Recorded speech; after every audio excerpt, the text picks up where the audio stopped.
The air in Charleston that November carried the scent of magnolia and decay. The city stretched along the Carolina coast like a jewel built on bones, its cobblestone streets polished by the feet of the enslaved, its grand homes whitewashed to hide the blood in their foundations. Here, fortunes rose on rice and cotton, and men measured their worth in human flesh.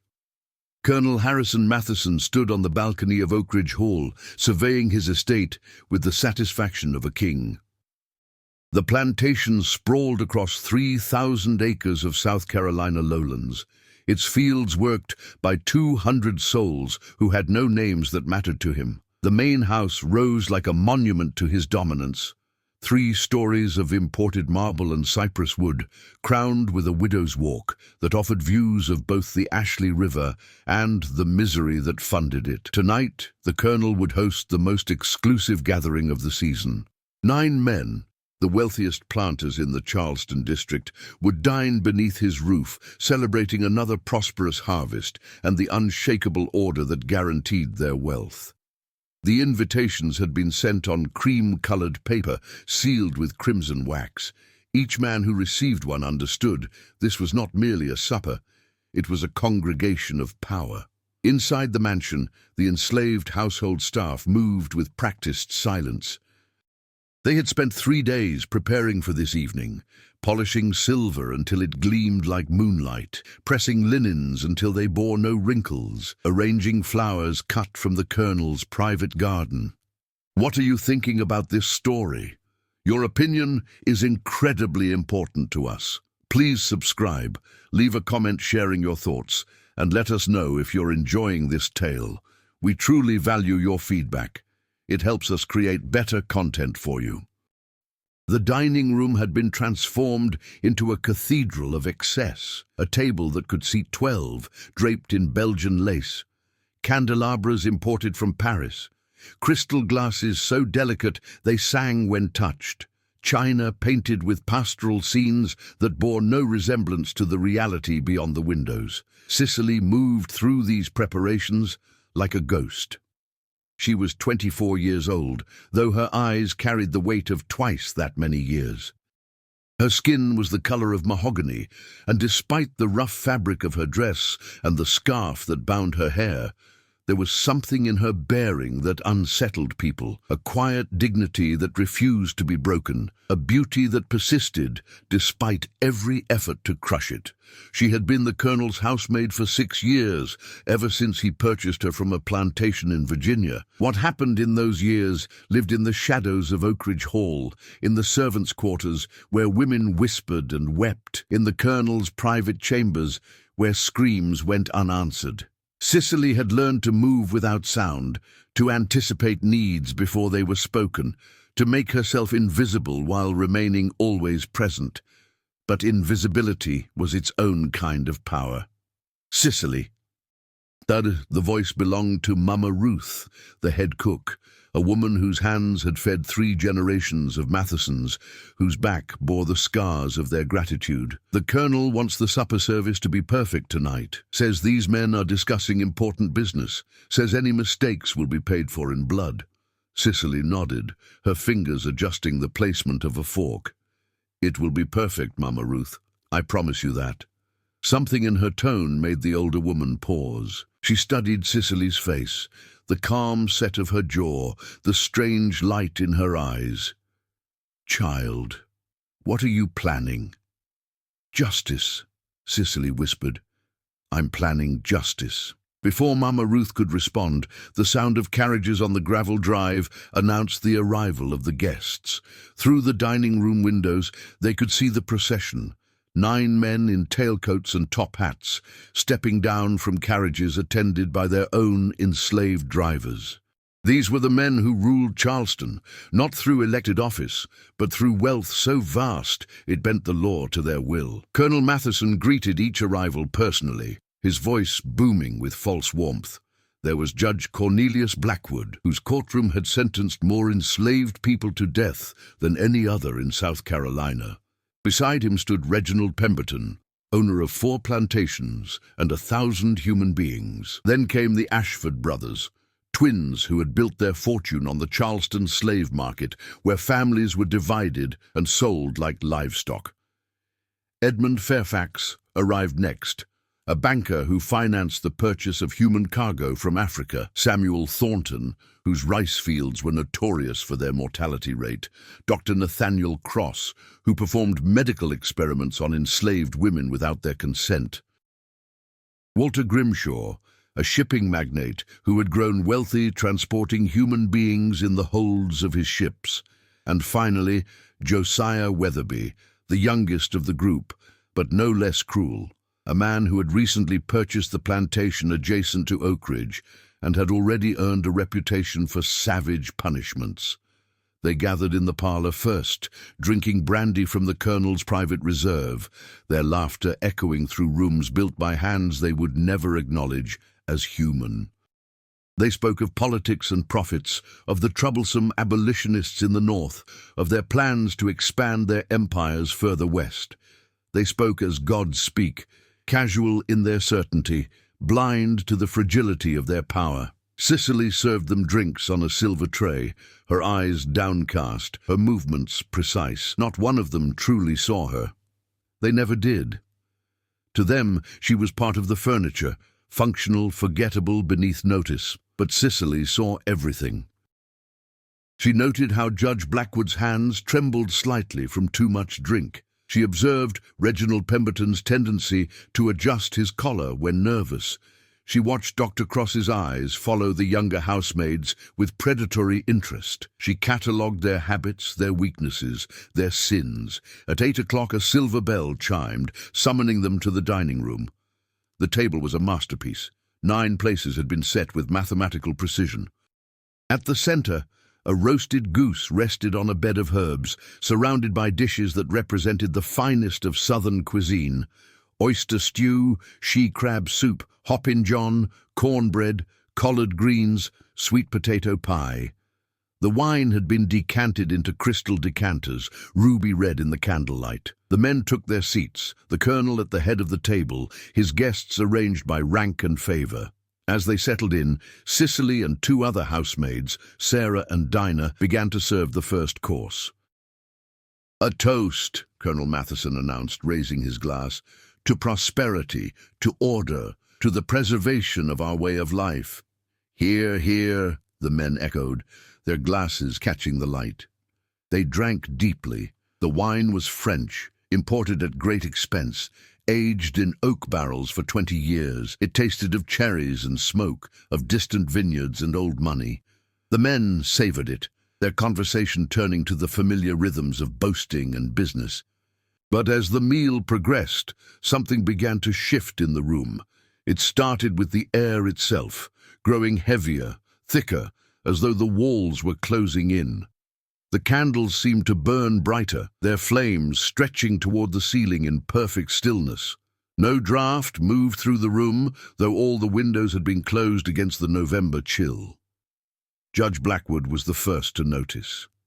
He paused mid-sentence, his fork suspended over his plate.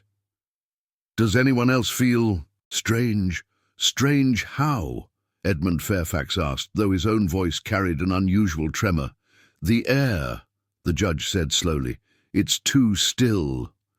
Samuel Thornton laughed, but the sound was forced. "You're imagining things, Cornelius. Too much brandy before supper." Yet one by one the men began to shift uncomfortably in their chairs. The food before them, which moments ago had seemed so appetizing, now appeared somehow wrong. The meat glistened too darkly. The greens seemed to pulse with their own color. The wine in their glasses caught the candlelight in ways that made them think of blood. Cicely stood in the corner, her hands folded before her, her expression serene. When Colonel Matheson beckoned for more wine, she moved forward smoothly, refilling his glass with practiced grace. "Excellent supper, Matheson," Reginald Pemberton said, though he had barely touched his food. "You always did know how to entertain." "Only the best for Charleston's finest," the colonel replied, but his smile didn't quite reach his eyes. He too had begun to feel it, that wrongness in the air, that sense of something watching from the shadows between the candles. Dr. Cross cleared his throat. I propose another toast to the continuation of our traditions. May no northern interference ever disrupt the natural order of things. Again, glasses were raised. Again, they drank. And as they did, the temperature in the room seemed to drop 10 degrees in an instant. Frost began to form on the edges of the windows, impossible in November, yet undeniable. The men saw it and felt a collective unease settle over them like a shroud. "What the devil?" Josiah Weatherby began, but his words were cut short by a sound. It came from somewhere in the house, or perhaps from nowhere at all. A low humming, barely audible at first, then growing gradually louder. It was a woman's voice, singing in a language none of them recognized, the melody ancient and mournful. The men exchanged glances, their earlier confidence evaporating like morning dew. "Matheson," Judge Blackwood said quietly, his face pale. "Who else is in this house?" The colonel's jaw tightened. He rang the small bell beside his plate, summoning Cicely. She appeared instantly, as though she had been waiting just beyond sight. "Who is singing?" he demanded. Cicely's expression remained perfectly neutral. "No one is singing, sir. Perhaps it is the wind." "There is no wind," Walter Grimshaw snapped. "The air is dead still." "Then perhaps," Cicely said softly, "it is something else." The way she said it, with such calm certainty, sent a chill through the room that had nothing to do with the frost on the windows. Colonel Matheson stood abruptly, his chair scraping against the floor. "This is absurd. It's nothing but—" He stopped. They all stopped. Because the singing had changed. Now they could hear words, clear as church bells, rising from somewhere beneath them, from the foundation of the house itself. "Wade in the water, children." The spiritual, the forbidden song. The one enslaved people sang in secret, the one that carried messages of escape and hope and divine judgment. "Make it stop," the colonel ordered, his voice no longer confident, but edged with something that might have been fear. Cicely tilted her head slightly, as though listening to a voice only she could hear. "I cannot stop what has already begun, sir. The supper is served, and everyone at this table will finish what they've been given." Before anyone could respond, the candles flickered, once, twice, and then burned with an intensity that hurt to look at directly. In that brilliant, terrible light, the men saw something that froze the blood in their veins. The walls of the dining room seemed to pulse with shadows, not random darkness, but forms, figures, hundreds of them, pressed against the wallpaper like souls trapped behind glass. Faces emerged from the patterns, eyes wide, mouths open in silent screams, hands reaching toward the men at the table. They were the dead, every enslaved person who had died on these plantations, in these fields, under these men's authority. They had come to witness. They had come to bear witness. And they had come to feast on something other than food. The Ashford brothers tried to stand, but their legs wouldn't obey. It was as though invisible hands pressed down on their shoulders, holding them in place. Walter Grimshaw grabbed for the door handle, but his arm moved as if through water, slow, dreamlike, useless. "What have you done?" Colonel Matheson roared at Cicely, his face purpling with rage and terror. "What witchcraft is this?" Cicely stepped forward into the candlelight, and for the first time since any of them had known her, she smiled. It was not a cruel smile, but it was absolutely without mercy. "Witchcraft?" she repeated softly. "No, Colonel. This is simply a reckoning. You see, every drop of wine you've drunk tonight was blessed by the hands of those you've wronged. Every morsel of food was prepared with prayers you don't know and can't understand. This supper has been years in the making, every ingredient gathered, every word spoken over it, every soul calling out for justice, contributing their voice to what happens next." Judge Blackwood's hands clawed at his throat. "Poison!" he gasped. "You've poisoned us." "Not poison," Cicely said, her voice carrying a strange resonance now, as though others spoke through her. "Truth. You're being fed the truth of what you've done, and your bodies cannot digest it. Your souls are choking on the weight of your own sins. Dr. Cross tried to speak, but blood began to trickle from the corner of his mouth. His eyes widened in horror as he looked down at his hands. They were changing, the skin turning grey and cracked, as though decades of rot were accelerating in seconds. You wanted to know what happens to the bodies you broke? Cicely continued, walking slowly around the table. You're about to learn. Every whip mark, every brand, every violation, you'll feel them all before this night is through. Reginald Pemberton's chair began to rock, though he sat perfectly still. His eyes rolled back, and when he spoke it was not his voice, but a child's, high and terrified. "Mama, where's Mama? They sold Mama away. Please, I want my Mama." He was reliving it. Reliving the moment he separated a 6-year-old boy from his mother, selling them to different plantations, never to see each other again. The memory was no longer abstract. It was immediate, visceral, consuming him from the inside out. Samuel Thornton screamed as invisible flames seemed to engulf his hands. He beat them against the table, but there was no smoke, no actual fire, only the sensation. The exact pain of the branding iron he had used on countless human beings, marking them as property. "Stop this!" Colonel Matheson commanded, but his voice cracked. "I order you to stop." Cicely laughed, a sound like wind through empty houses. "You have no authority here anymore, Colonel. Not in this room, not on this night. The Lord has prepared his own feast, and you are not the guests, you are the meal." Edmund Fairfax convulsed in his chair, foam forming at his lips. His eyes saw things no one else could. The holds of his ships, packed with human cargo, the bodies thrown overboard when disease spread, the profits calculated while children wept in darkness. All of it flooded through him at once. A lifetime of inflicted suffering reflected back tenfold. The singing grew louder, coming from everywhere and nowhere. Other voices joined it, not just one spiritual, but dozens overlapping, creating a chorus of lamentation and judgment that shook the crystal glasses and rattled the china.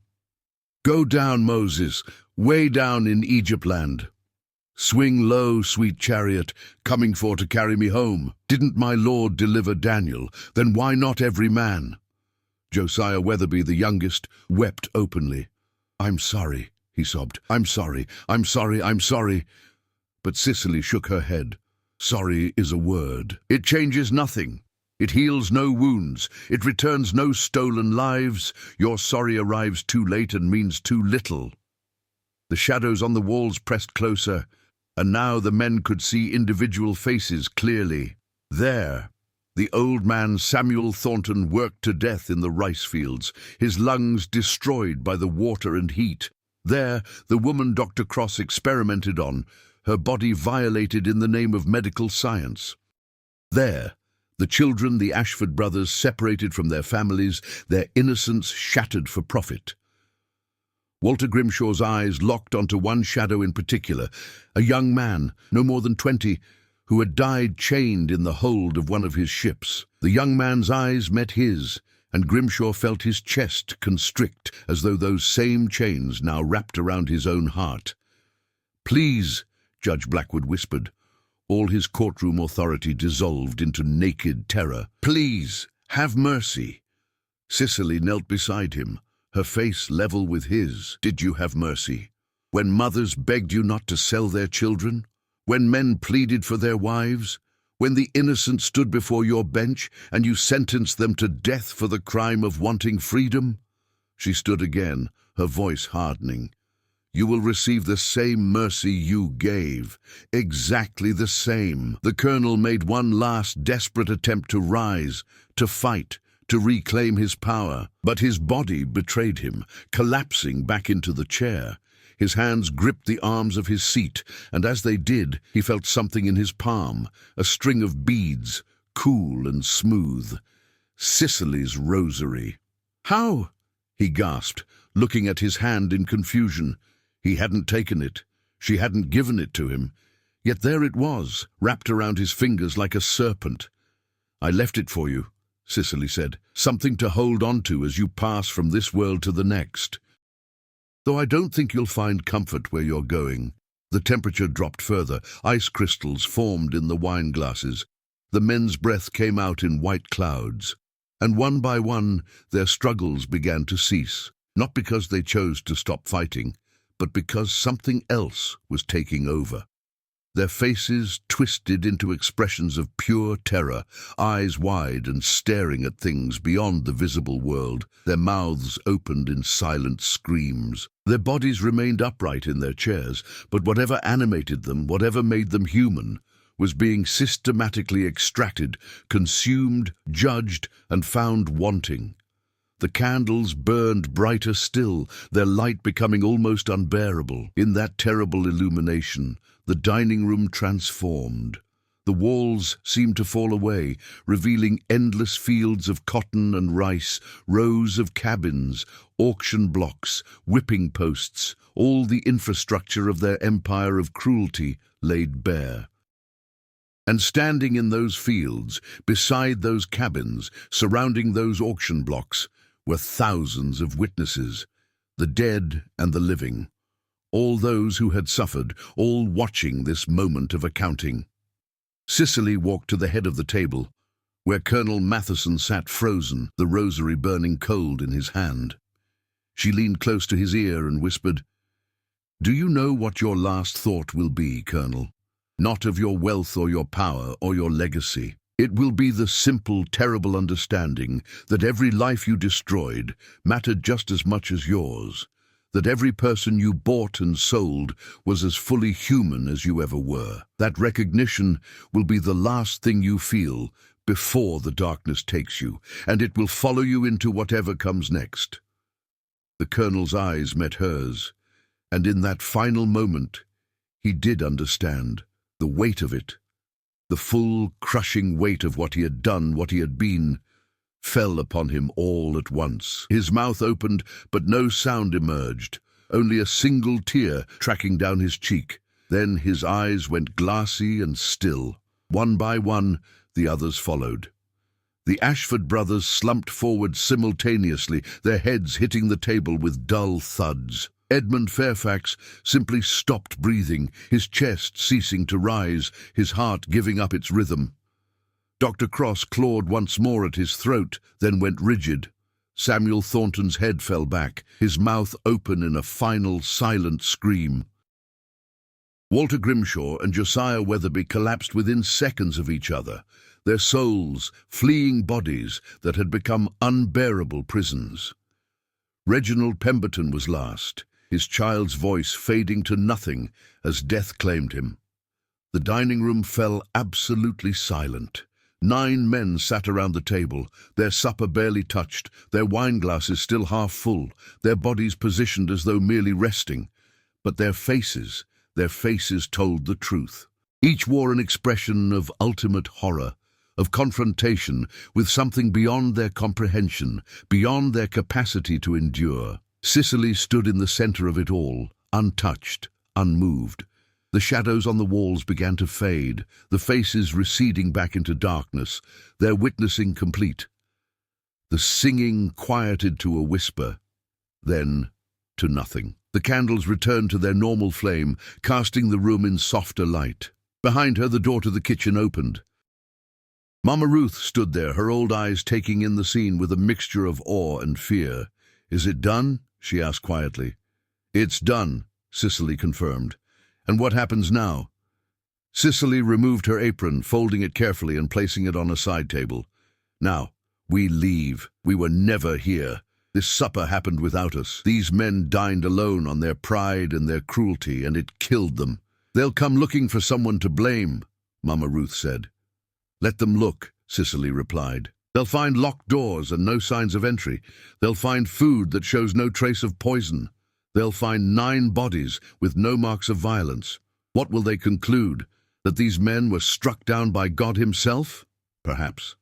That hardly helps them." Sarah and Dinah emerged from their hiding places in the kitchen, their eyes wide. "What do we do?" Sarah whispered. "You do nothing," Cicely said firmly. You were in the kitchen all night. You heard nothing, saw nothing. When the bodies are discovered tomorrow, you will be as shocked as anyone.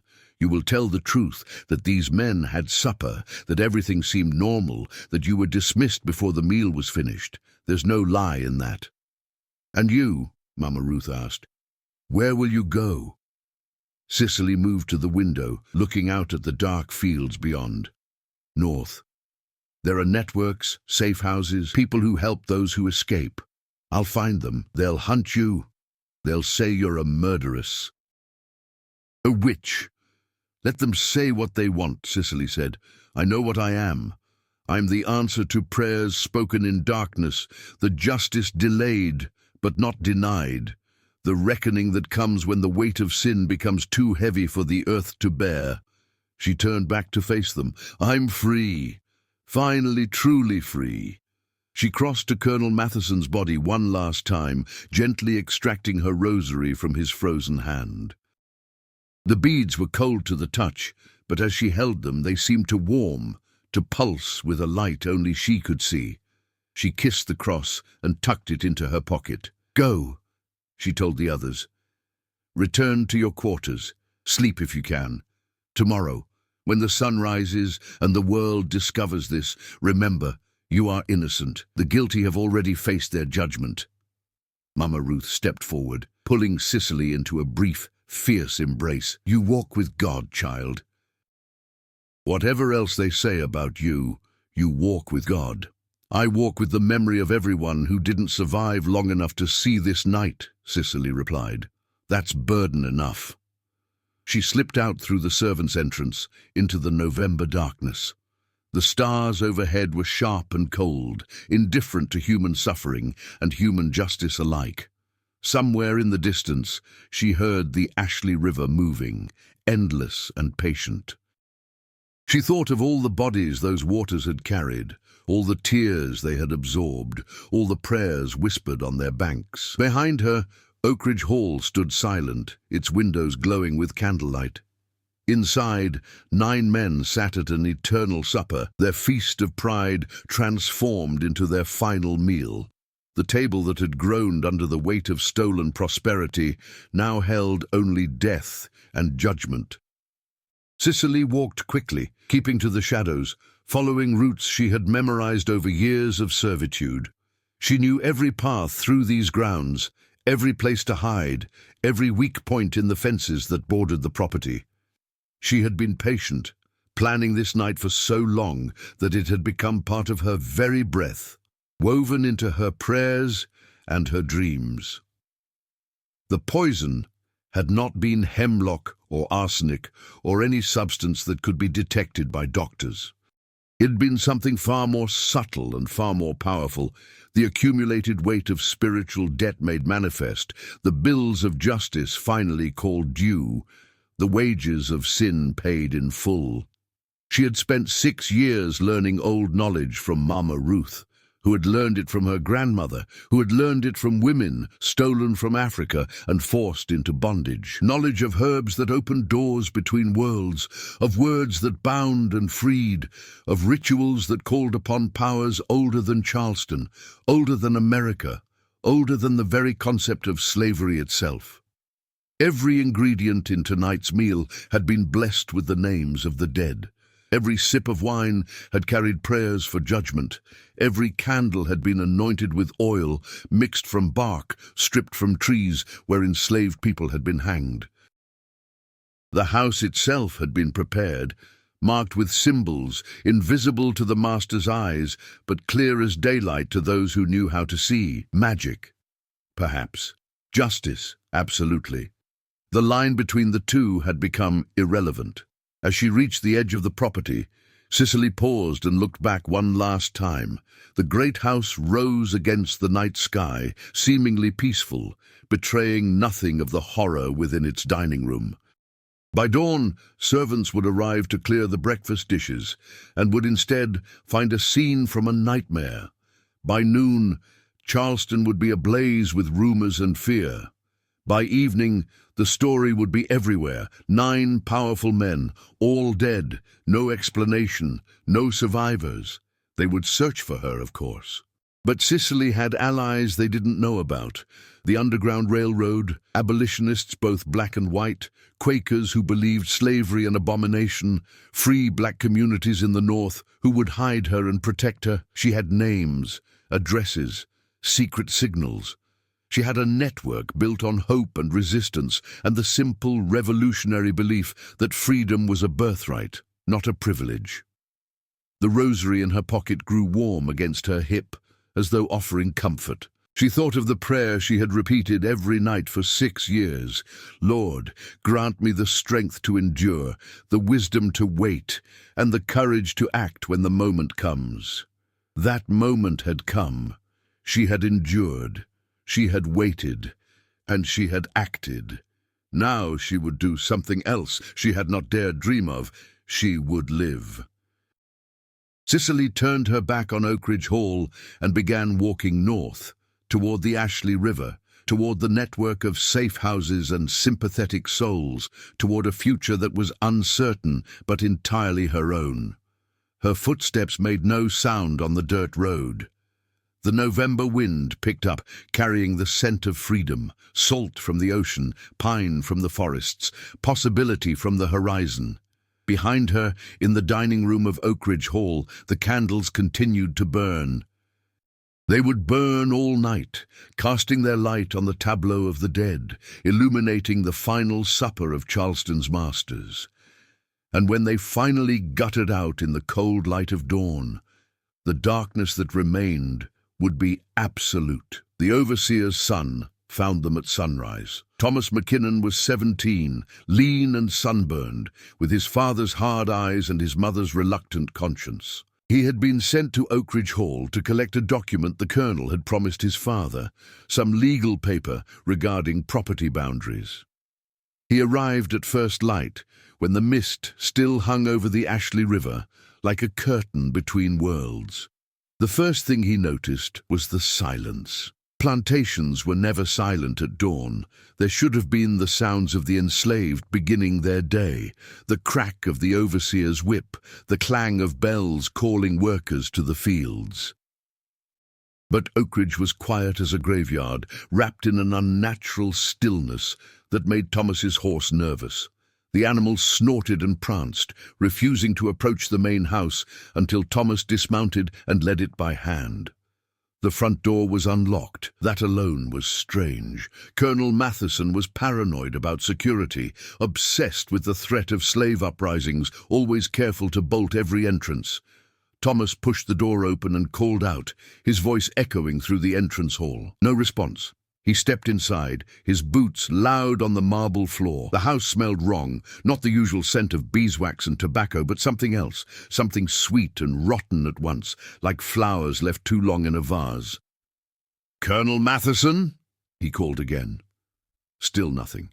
Thomas made his way through the house, checking the parlor, the library, the colonel's study. Everything appeared normal, furniture in place, papers neatly stacked, brandy decanters on their shelves.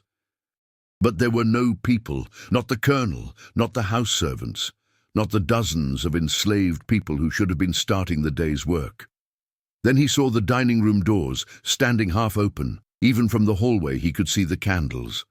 They had burned down to stubs, wax pooled on the table and floor, but somehow a few still flickered with small flames. The morning light streamed through the windows, making the scene inside look almost theatrical, deliberately staged for maximum impact. Thomas approached slowly, some instinct warning him that whatever lay beyond those doors would change his life forever. He was right. The 9 men sat as though in conversation, their positions casual, their wine glasses placed before them. For a moment, a single blessed moment, Thomas thought they were merely asleep, that this was some elaborate joke or drunken conclusion to the evening's festivities. Then he saw their faces. The scream that tore from his throat brought the household running. Kitchen staff emerged from the outbuildings. Field workers came from the cabins, everyone drawn by the sound of pure animal terror. They crowded into the hallway, pressing toward the dining room, until Mama Ruth, always the voice of authority among the enslaved, pushed through and stopped them all with a raised hand. "Don't," she said firmly. "Don't go in there. You don't need those pictures in your head." But of course, they looked anyway. How could they not? And what they saw would fuel nightmares and whispered stories for generations. Sarah was the one who finally pulled Thomas out of the room. He was standing frozen, his face pale as milk, his eyes fixed on the bodies. She gripped his arm and led him to the parlor, where she made him sit while his mind tried to process what he had witnessed. Someone needs to. Thomas couldn't complete a thought. His hands shook violently. "I'll send for the authorities," Mama Ruth said, taking charge with the efficiency of someone who had managed crisis after crisis in her 7 decades of life. "Dinah, run to the McKinnon plantation. Tell the overseer what's happened. Sarah, ride to town, fetch Sheriff Collins. Move quickly, both of you." The women ran. Within an hour, Oakridge Hall was swarming with people. The sheriff and his deputies, the local doctor, neighboring planters who had heard the news and come to see for themselves. They filled the house with noise and speculation, their voices carrying the edge of panic barely held in check. Dr. Ambrose Strickland was the first medical professional to examine the bodies. He was a slight man in his 50s, meticulous and methodical, known throughout Charleston for his steady hands and scientific mind.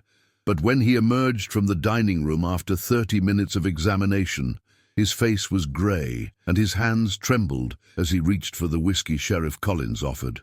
"Well?" the sheriff demanded.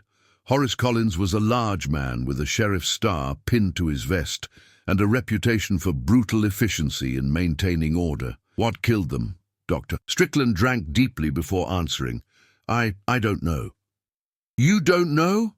Collins's voice rose with incredulity. "You're a doctor, for God's sake. What do you mean you don't know?" "I mean exactly that," Strickland said, his professional composure reasserting itself, though his eyes remained haunted. "There are no signs of violence, no wounds, no marks, nothing to suggest they were struck or strangled or shot. Their food shows no evidence of poison. I've examined the remains on the plates, smelled the wine, checked for any common toxins. Nothing." "Then what killed them?" demanded Robert Ashford, brother to the twins, who now sat dead in the next room. He had arrived within the hour, having been fetched from his own plantation. His face was twisted with grief and rage in equal measure. "If I had to make a professional judgment based purely on their physical presentation, Doctor," Strickland said carefully, "I would say they died of fright, extreme terror. Their hearts simply stopped from the stress of whatever they experienced in their final moments." The room erupted in disbelief and argument. "That's impossible," someone shouted. "9 healthy men don't just die of fright," another voice added. "What could frighten them so badly?" a third asked. "They were the most powerful men in Charleston." Sheriff Collins raised his hands for silence. Everyone calmed down. "Doctor, are you seriously suggesting that 9 grown men died because they were scared?" "I'm suggesting," Strickland said with forced patience, "that their bodies show all the signs of extreme physiological stress consistent with terror. Elevated heart rate, constricted blood vessels, respiratory distress. Whatever they saw or experienced in their final moments literally frightened them to death." "But what did they see?" Robert Ashford demanded. "The room is empty. The doors were locked from the inside. The windows are secure. Nothing and no one could have gotten in or out." It was a valid point. The dining room had been examined thoroughly, every window locked from within, every door secured with bolts that could only be fastened from inside the room. If someone had attacked the 9 men, they would have had to lock themselves in with them, and no such person was present. "Where are the servants?" Sheriff Collins asked suddenly, his lawman's instinct finding a new direction. "Where are all the enslaved who work in this house?" Mama Ruth stepped forward. "We're here, Sheriff. We've been here all morning." "I mean last night. Where were you last night during the supper?" "In the kitchen and servants' quarters, sir. The masters dismissed us after serving the meal, said they wanted privacy for their business discussions." And you didn't hear anything? No sounds of distress? No cries for help? Mama Ruth's face remained impassive. No, sir. We heard nothing. The dining room is far from the kitchen, and the masters wanted their conversation to remain private. We stayed where we were told to stay. Collins studied her face, looking for signs of deception, but Mama Ruth had spent 70 years perfecting the mask of servitude. She revealed nothing she didn't choose to reveal. "What about the girl?" Robert Ashford interjected. "The Colonel's housemaid, the pretty one. Cicely, I think her name was. Where is she?" The question dropped into the room like a stone into still water, sending ripples of suspicion in every direction. Mama Ruth didn't hesitate. "I don't know, sir. She's not here." "Not here?" Collins pounced on this immediately. "What do you mean, not here? Where did she go?" "I couldn't say, sir.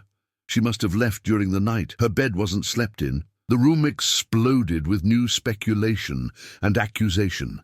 Here, finally, was something concrete. A missing person, a potential suspect, a direction for their fear and anger to flow. "She did this," Robert Ashford announced with absolute certainty.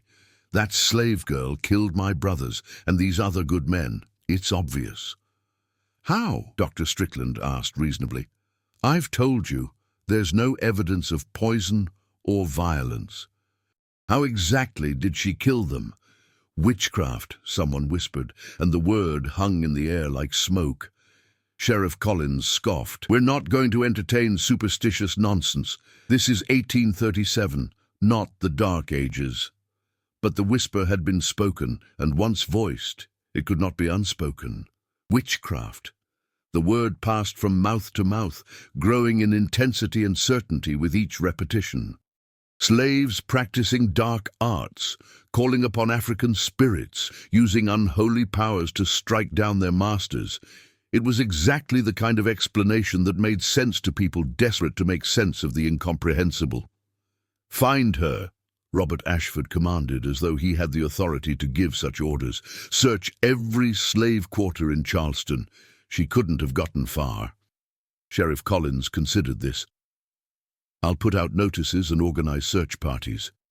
But I remind you all that we have no evidence this woman committed any crime. She may simply have fled in fear after discovering the bodies." "She discovered nothing," Mama Ruth said quietly. "She was gone before anyone found the masters. She left before dawn, while it was still dark." "How do you know that?" Collins asked sharply. "Because I saw her room this morning. Her things are gone. Her extra dress, her headscarf, her Bible. She didn't run in panic. She packed and left with purpose." This revelation only deepened the suspicion against Cicely. Why would she leave unless she had something to hide? Why pack and plan unless she knew what was coming? Thomas McKinnon, who had been sitting quietly in shock, finally spoke. There was something on the table, words carved into the wood. Everyone turned to stare at him. "What did you say?" Sheriff Collins demanded. "Words," Thomas repeated, his voice stronger now, "carved into the table near the Colonel's place. I saw them before I ran out."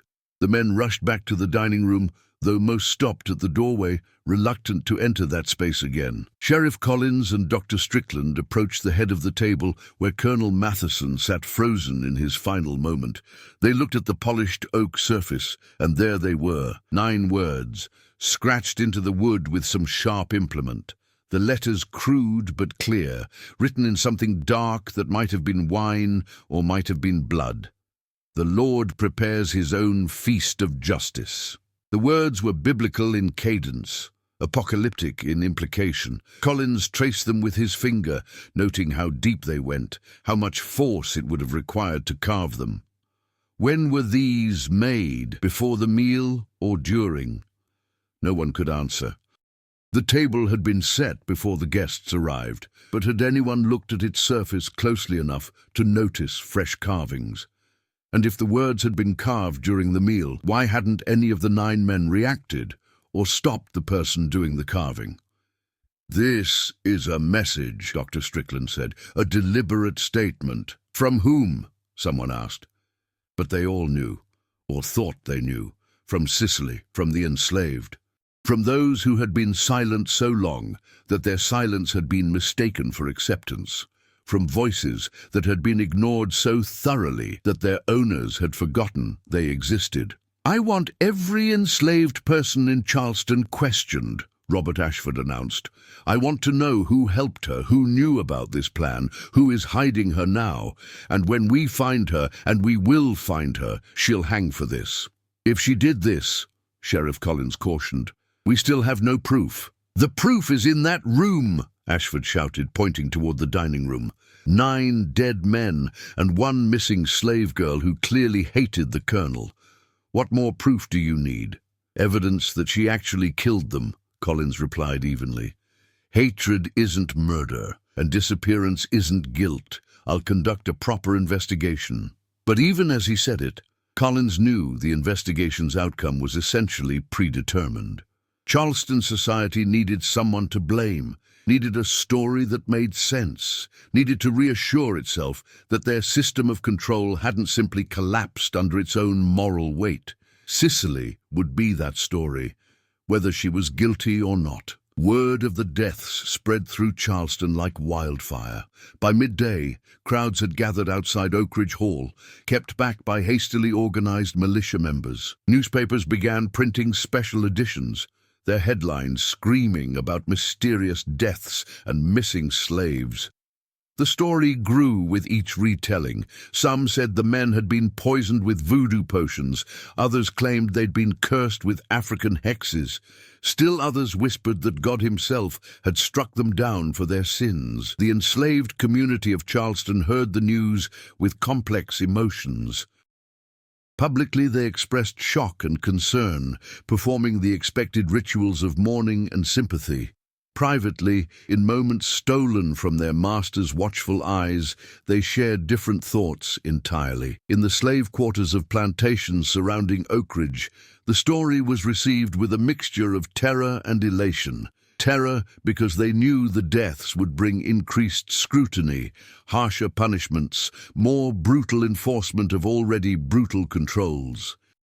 But also elation, because 9 of the worst men in Charleston were dead, and whatever else it meant those particular men could hurt no one ever again. And underneath it all, threading through the whispered conversations and coded spirituals, was a single name, spoken with something approaching reverence: Sicily. What she had done, how she had done it, whether she had done it at all, these questions mattered less than what the story represented. Sicily had become a symbol, a legend forming in real time, a tale of resistance and retribution that would be told and retold until fact and myth became inseparable. By nightfall, the bodies had been removed from Oakridge Hall and prepared for burial. 9 families mourned their dead, held wakes that drew Charleston's elite together in displays of grief and solidarity. Speeches were made about the fallen men's contributions to society, their business acumen, their strength of character. The parts of them that had made them who they were, the cruelty, the exploitation, the casual inhumanity, were carefully edited out of these eulogies. The funeral would be held in 3 days, once family members from more distant locations could arrive. The church was already preparing for what would be the largest memorial service in Charleston's history. Meanwhile, the search for Sicily intensified. Sheriff Collins organized search parties, sent riders to every plantation within 50 miles, contacted authorities in Savannah and Richmond and other cities where a fleeing slave might try to hide. Rewards were posted: $100 for information leading to her capture, $200 for her return, alive or dead. But Sicily seemed to have vanished as thoroughly as if the earth had swallowed her whole. In the slave quarters of the McKinnon plantation, where Thomas had finally returned after giving his statement to the sheriff, an old woman named Esther hummed quietly as she prepared the evening meal. She was 80, if she was a day, brought over from Africa as a child, still carrying memories of a life before bondage. Thomas's younger sister, Margaret, came to the kitchen seeking comfort. She was 15, kind-hearted in a way that constant exposure to slavery's brutality hadn't yet crushed. "Esther," she said softly, "is it true what they're saying? That Sicily killed those men with witchcraft?" Esther continued stirring her pot, her movements steady and sure. "I wasn't there, Miss Margaret. Can't say what happened." "But you knew her, didn't you, Sicily? She visited here sometimes when she came to the market." "I knew her," Esther confirmed. "Good girl, quiet, faithful. Then how could she do such a terrible thing?" Esther finally looked up, her ancient eyes meeting Margaret's young ones. "You ever wonder, Miss Margaret, what makes something terrible? Is it terrible when 9 men prosper from the suffering of thousands? Or is it only terrible when those 9 men face consequences?" Margaret blinked, confused by the question. I don't understand." "I know you don't, child, and maybe that's a blessing." Esther returned to her cooking. "But I'll tell you this, sometimes what looks like witchcraft is just the world setting itself right. Sometimes what looks like murder is just justice arriving late, and sometimes the most terrible thing isn't what happened in that dining room. It's everything that happened before, in the fields and auction blocks and whipping posts, that nobody called terrible at all." Margaret left the kitchen more confused than when she'd entered, but Esther's words stayed with her, planting seeds that would grow slowly over years. That night, as Charleston settled into uneasy sleep, a woman walked along a forest path 30 miles north of the city. She moved confidently despite the darkness, following trails marked in ways only certain people knew how to read. A specific arrangement of stones, a pattern of moss on trees, symbols carved into bark at eye level. Sicily had been traveling for 2 nights and a day, sleeping in hidden spots during daylight hours, moving only when the stars were bright enough to guide her. She had crossed the Ashley River at a shallow point known only to those who needed to know, had navigated through swamps that would have swallowed less knowledgeable travelers, had passed plantation boundaries without triggering the alarm systems designed to catch runaways. She was not alone in these woods. Others moved through them too, conductors on the Underground Railroad, abolitionists who risked their lives to guide people to freedom, free black men and women who remembered their own escapes. They formed a network of resistance so secret that most of Charleston didn't even know it existed, operating in the spaces between the law's attention, in the darkness that slavery depended on but couldn't fully control. At a crossroads marked by an ancient oak tree, Sicily found what she was looking for, a small cabin, seemingly abandoned, its windows dark. She approached carefully, making a specific bird call that sounded natural but carried coded meaning. The door opened silently. Inside, a white woman in her 40s stood with a lantern. Her name was Rachel, and she was a Quaker, part of a religious community that believed slavery was a sin against God and humanity. She took one look at Sicily, exhausted, hungry but unbroken, and nodded. "Welcome, friend," Rachel said in the traditional Quaker greeting. "Thou art safe here." Sicily stepped inside, and for the first time in 6 years, she felt truly safe. Not because she was beyond pursuit, Charleston would hunt her for months, maybe years, but because she was free in ways that had nothing to do with geography and everything to do with finally being accountable only to herself and to God. "Thou must rest," Rachel said, leading her to a small room with a bed, blankets, water for washing.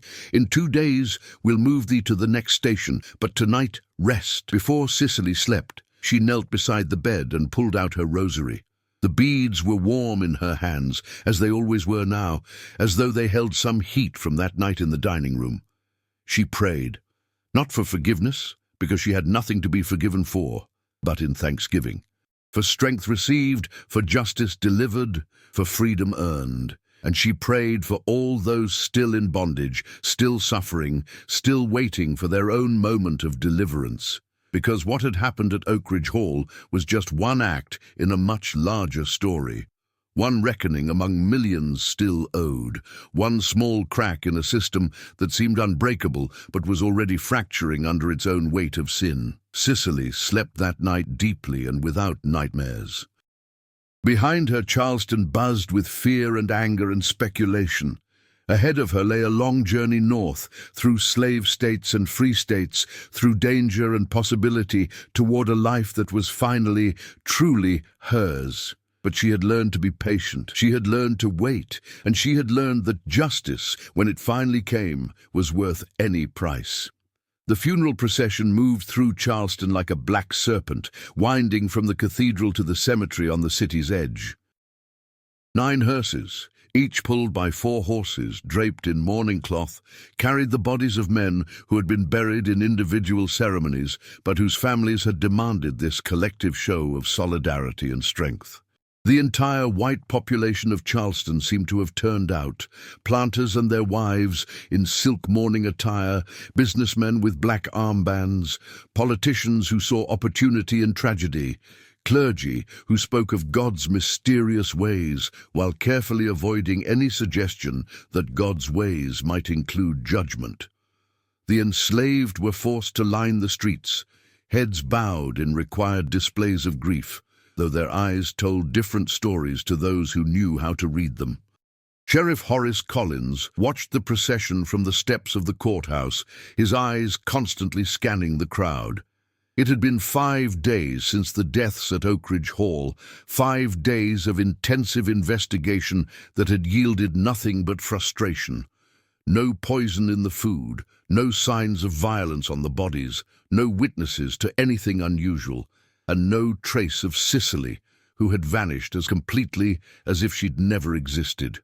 "She's long gone," his deputy, William Turner, said beside him. Turner was young, ambitious, and convinced he knew everything. "Probably in New York by now, or Canada. We'll never find her." Collins didn't respond immediately. He was a methodical man who had spent 20 years as sheriff, and his instincts told him there was more to this case than a simple murder. If murder it even was. Dr. Strickland's final report had been frustratingly inconclusive, listing the cause of death as catastrophic cardiac failure of unknown origin. The medical examiner in Charleston had reviewed the findings and reached the same non-conclusion. 9 healthy men had died simultaneously of heart failure with no identifiable cause. "What do you make of the carving?" Collins asked. "The words on the table?" Turner shrugged. "Religious nonsense. Slaves are always going on about God and judgment and such. Probably thought it sounded impressive. 'The Lord prepares his own feast of justice,'" Collins quoted from memory. "That's not religious nonsense. That's a statement of purpose, an explanation even." "Explanation of what? That some slave girl killed 9 men with prayer?" Turner's voice dripped with skepticism. "Come on, Sheriff. They were poisoned. The doctor just can't figure out what poison was used. Give it time, and science will identify the toxin. Then we'll have our answer." But Collins wasn't so sure. He had examined that dining room himself, had spent hours trying to understand what had happened there, and the more he looked, the less sense it made through conventional means. The room had been locked from the inside. He had verified that personally.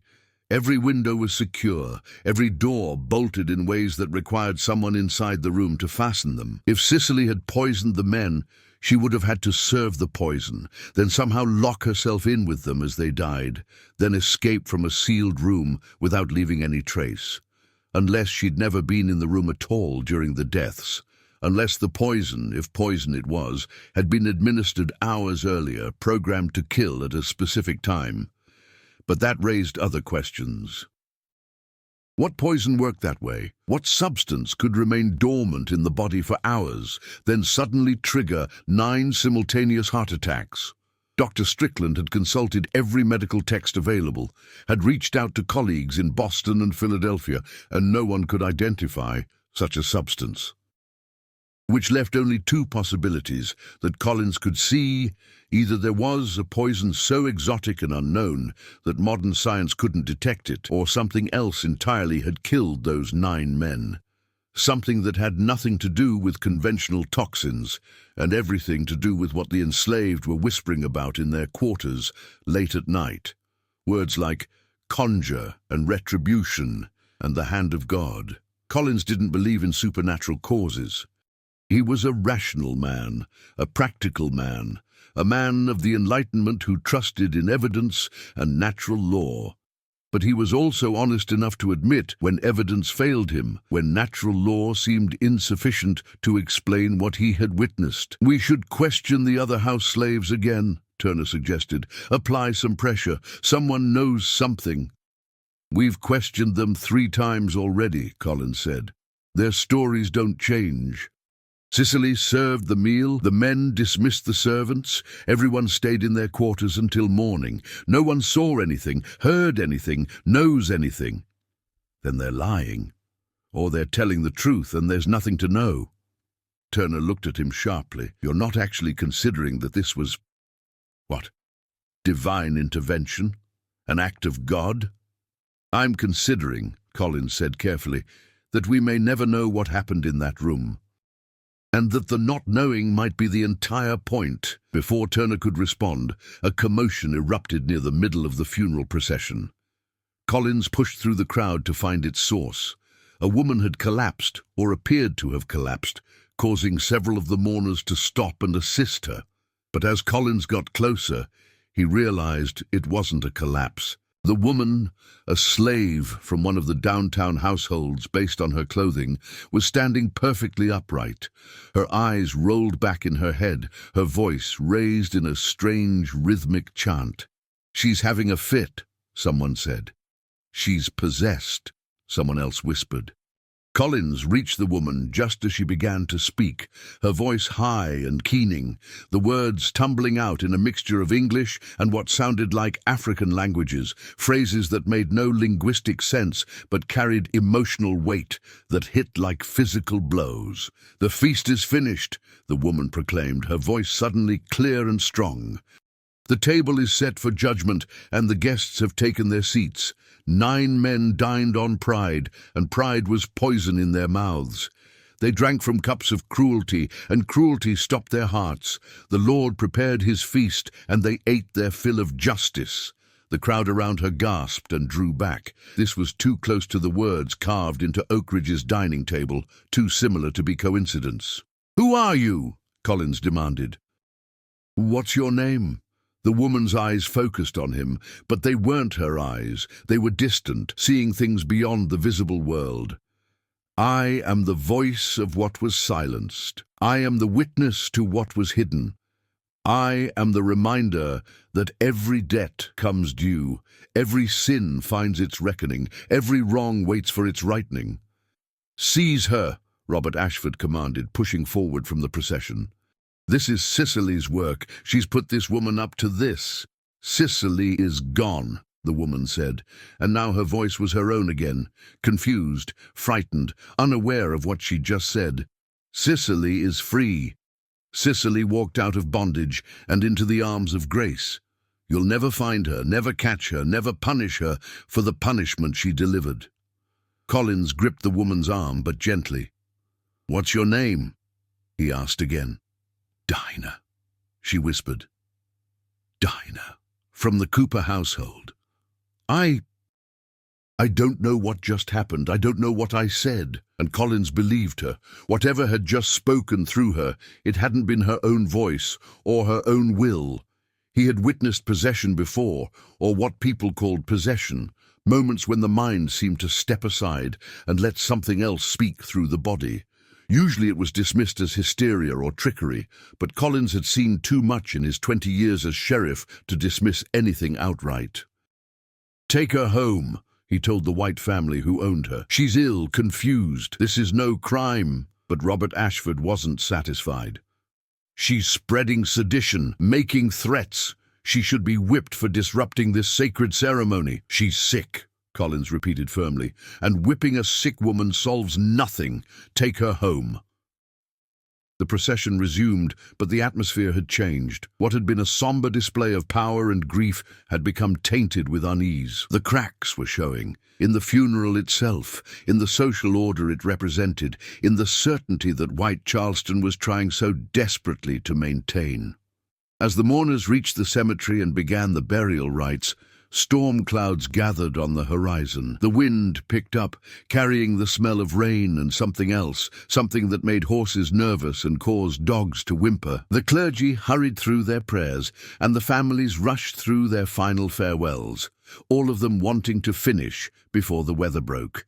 But nature, like justice, operates on its own schedule. The rain began just as the first casket was being lowered into the ground. Not a gentle rain, but a deluge, violent, sudden, drenching everyone within seconds. Thunder cracked so loud it seemed to split the sky. Lightning illuminated the cemetery in flashes of white light that turned the scene into a series of stark snapshots. Mourners running for cover, gravediggers struggling with mud, caskets slowly disappearing into earth that seemed eager to reclaim them. Within 10 minutes, the cemetery had emptied except for the workers who had no choice but to remain. They finished the burials in pouring rain, 9 graves filled and covered, 9 monuments yet to be erected. When they were done, the oldest among them, a man named Josiah who had been grave digging for 40 years, stood in the downpour and looked at the freshly turned earth. "The land don't want them," he said to his fellow workers. "Can you feel it? The earth itself don't want these men." And though none of them would have said it aloud in white company, they all felt the truth of his words.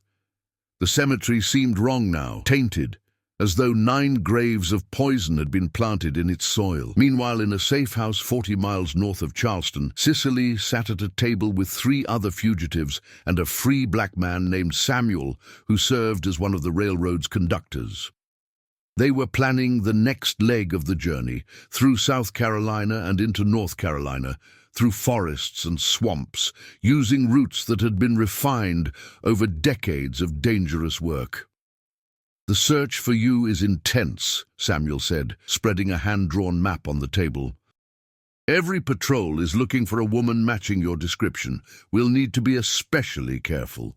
"I can change my appearance," Cicely offered. "Cut my hair, dress as a boy." Samuel considered this. "That might help, but your face is distinctive. Someone who's seen the descriptions might still recognize you." One of the other fugitives, a young man named Isaiah, who had escaped from a savannah plantation, spoke up. "Is it true what they're saying, that you killed 9 white men?" Cicely met his eyes steadily. "I don't know what you've heard.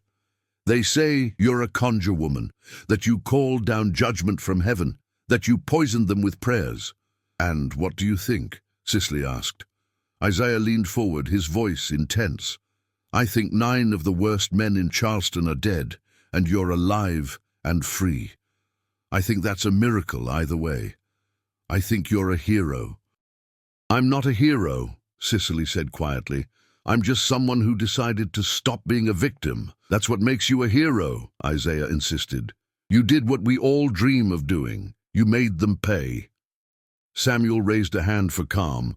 "What matters now is getting you north safely. The ideology can wait until you're beyond their reach." But Cicely knew the ideology couldn't wait. News of what had happened at Oakridge Hall was spreading through the enslaved community like wildfire, carried by house slaves who could travel between plantations, by free black sailors who moved between ports, by the invisible network of communication that white people didn't even know existed. The story was growing with each telling. In some versions, Cicely had poisoned the wine with a potion learned from African wise women. In others, she had called upon spirits of the dead to drag the 9 men to hell. In still others, she had simply prayed, and God himself had struck them down. The truth that she had spent 6 years learning old knowledge, preparing specific rituals, timing everything perfectly, using methods that straddled the line between natural and supernatural, was both more complex and more simple than any of the stories. But the stories mattered more than the truth. The stories were becoming tools of resistance, seeds of hope, weapons of psychological warfare against a system built on terror and dehumanization. If enslaved people across the South began to believe that their masters could be struck down by divine judgment, that cruelty eventually met its reckoning, that justice might arrive in unexpected forms, well, that belief alone was dangerous to the institution of slavery. That belief could spark rebellions, inspire escapes, undermine the psychological control that was just as important as physical control in maintaining the system. White Charleston knew this, which was why the search for Sicily had become about more than finding one fugitive. It had become about crushing a narrative before it could take root, about proving that white power was still absolute, about demonstrating that resistance, no matter how mysterious or supernatural its appearance, would ultimately fail. "They're offering a large reward," Samuel said, bringing Sicily's attention back to practical matters. $200. That's enough to tempt even those who might otherwise help you. "Then we trust no one we don't have to," Sicily said. "And we move as quickly as possible." They finalized the plan. They would leave at nightfall, traveling in a group of 4 that could more easily be explained as escaped slaves from different plantations who had banded together. Samuel would guide them for the first 2 nights, then pass them to another conductor who would take them further north. The journey would take weeks, maybe months, and every day carried the risk of capture. But Sicily had spent 6 years planning one night of justice. She could certainly manage a few weeks of careful travel. As darkness fell and they prepared to leave, Rachel came to say goodbye. The Quaker woman embraced Sicily, then pressed something into her hand, a small leather pouch. "What is this?" Sicily asked. "Money," Rachel said. $50. It's not much, but it will help once thou reaches the north. For food, for lodging, for a new start." Sicily's eyes filled with tears, the first she had allowed herself since leaving Oakridge Hall. "I can't accept this. It's too much." "It's not enough," Rachel replied. "Not nearly enough to repay what was stolen from thee, but it's what I have to give, and I give it gladly. Thou art precious in God's sight, Sicily. Never forget that. No matter what they said about thee, no matter how they treated thee, thou art precious and beloved and worthy of every good thing." The words broke something open in Sicily's heart, some wall she had built to survive, some protective numbness that had let her endure 6 years of horror. She wept then, really wept, her body shaking with sobs that carried all the grief and rage and trauma she had been holding back. Rachel held her, rocked her, whispered comfort in the darkness, and when the storm of emotion finally passed, Sicily felt lighter somehow, as though the tears had washed away some of the weight she carried. "Thank you," she whispered, "for everything, for risking your life to help me." "We are all children of God," Rachel said simply. "What I do for thee, I do for Christ. Now go, with my prayers and my blessings, and when thou art safe in the north, when thou hast built a life for thyself, remember those who remain in bondage. Speak for them, fight for them. Never let the world forget." Sicily promised she would. Then she joined the others, and they slipped into the darkness, following Samuel's lead along paths known only to those who needed them most. Behind them, Charleston continued its search, its rage, its desperate attempt to make sense of the incomprehensible. Ahead of them lay freedom, dangerous to reach, hard to maintain, but infinitely precious. Sicily touched the rosary in her pocket, felt its familiar warmth, and walked forward into whatever came next. 3 weeks after the deaths at Oakridge Hall, a young reporter named Daniel Whitmore arrived in Charleston from Boston. He was 26, ambitious, and convinced that he could uncover the truth behind what northern newspapers were calling the mystery of the poisoned planters. Daniel worked for the Liberator, William Lloyd Garrison's abolitionist newspaper, and he had been sent south with a specific mission: investigate the deaths, find evidence of the system's corruption and violence, and write a story that would galvanize the abolitionist cause. His editor had been explicit. We need something that makes slavery real to people who have never seen it. Make them feel it. Make them care. Charleston welcomed Daniel the way it welcomed all northern journalists, with surface politeness masking deep suspicion. He took a room at the Charleston Hotel, introduced himself to local authorities, and began conducting interviews. Sheriff Collins was his first stop. "I appreciate you taking the time to speak with me," Daniel said, notebook in hand, pencil ready. "I'm trying to understand exactly what happened that night at Oakridge Hall." Collins studied the young man across his desk, earnest, idealistic, naive. "You're from Boston?" "Yes, sir."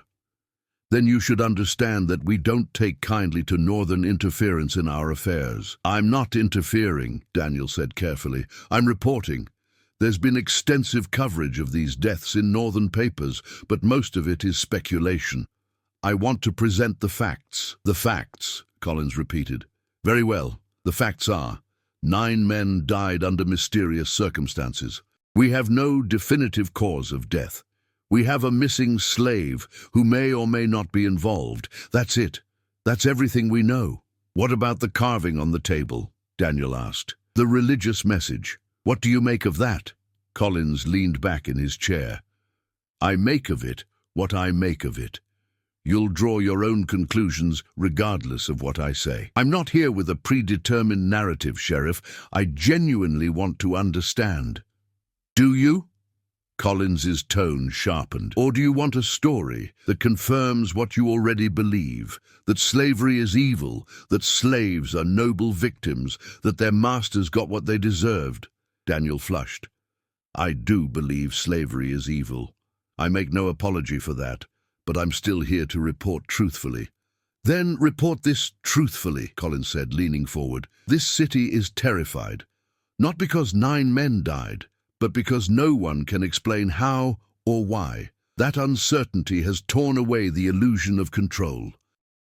People are questioning whether their slaves might poison them, curse them, kill them in ways they can't detect or prevent. That fear is more dangerous than any actual murder, because it undermines the entire social structure." "Perhaps that structure deserves to be undermined," Daniel suggested. Collins smiled without humor. "You see, you came here with your conclusion already written. You're just looking for quotes to support it." "That's not fair," Daniel protested.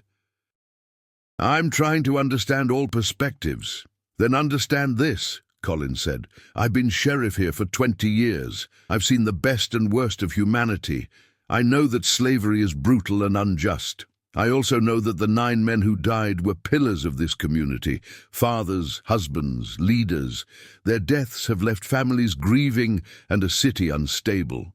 Whatever you write, remember that real people are suffering here, not symbols or political points, but actual human beings." Daniel wrote this down, then asked, "Do you think Cicely killed them?" Collins was silent for a long moment. "I think something happened in that dining room that defies conventional explanation. Whether Cicely was responsible, whether it was poison, or prayer, or divine judgment, I genuinely don't know, and I'm not sure anyone ever will." Daniel interviewed others, Robert Ashford, who raved about witchcraft and demanded Cicely's execution, Dr. Strickland, who remained frustratingly scientific and inconclusive, several enslaved people who told him nothing useful, their eyes carefully neutral, and finally, Mama Ruth. She agreed to speak with him in the kitchen of the McKinnon plantation, where she was helping prepare the evening meal. Daniel sat at the worn wooden table while she kneaded dough, her hands moving with practiced efficiency. "Did you know Cicely well?" he asked. "Well enough," Mama Ruth replied. "What was she like?" "Like anyone who's suffered and survived. Strong, careful, patient." "Do you think she killed those men?" Mama Ruth's hands never stopped their work. "I think 9 men are dead, and the world is not worse for their absence." Daniel leaned forward. "But did she do it? Was it murder or something else?" "What's the difference?" Mama Ruth asked. "If a man beats you every day for 6 years, and one day you defend yourself and he dies, is that murder? If a system grinds you down until you have no choices left, and you make the only choice available, is that murder? Or is it survival? The law would say it's murder regardless of circumstances. The law, Mama Ruth said with something like contempt. The law says I'm property. The law says my children can be sold away from me. The law says my body belongs to whoever owns the paper that claims me. So forgive me if I don't put much stock in what the law says about murder. Daniel wrote frantically, knowing this was gold, the authentic voice of the enslaved, speaking truth to power, giving him exactly the kind of material his editor wanted. But as he wrote, he felt a growing discomfort. Was he exploiting this woman's pain for his story? Was he any different from the plantation owners who exploited her labor? "Why are you helping me?" he asked suddenly. "You could refuse to talk to me." Mama Ruth finally looked at him directly. "Because someone needs to tell the truth, and it might as well be you. You'll probably get it wrong. Northern white folks usually do, even the well-meaning ones. But maybe you'll get some of it right. Maybe someone reading your words will understand something they didn't before. What should they understand?" She shaped the dough into loaves, her movement steady and sure. That slavery doesn't end with death. That it's not just about the physical chains. It's about what it does to souls, the souls of the enslaved who have to endure it, and the souls of the enslavers who have to justify it. Those 9 men didn't just die that night. They'd been dying for years, piece by piece, every time they chose cruelty over compassion, profit over humanity. What happened in that dining room was just the final symptom of a disease that had been eating them alive all along. "That's quite a metaphor," Daniel said. "It's not a metaphor," Mama Ruth replied. "It's the literal truth. Slavery destroys everyone it touches. The only difference is that we're destroyed by what's done to us, and they're destroyed by what they do. The method might be different, but the outcome is the same. Broken souls, twisted humanity, lives wasted in service of an evil system." Daniel wrote this down word for word, knowing it would form the centerpiece of his article. But he also knew that his readers in Boston, comfortable, distant, abstract in their opposition to slavery, would struggle to really understand what Mama Ruth was saying. How could you convey the soul-deep weight of bondage to people who had never experienced it? How could you make them feel the suffocation of being owned, the violation of being property, the constant erosion of being treated as less than human? As he prepared to leave, Mama Ruth added one more thing. "You want to know if Cicely killed those men? Here's what I'll tell you. Whether she did or didn't, whether it was poison or prayer or perfect timing, those men received exactly what they deserved. And if there's a God in heaven, and I believe there is, then that night was his justice finally arriving. You can quote me on that." Daniel did quote her, though he knew it would cause controversy. His article ran in The Liberator 3 weeks later under the headline, "The Charleston Reckoning, Mystery, Murder, and the Moral Bankruptcy of Slavery."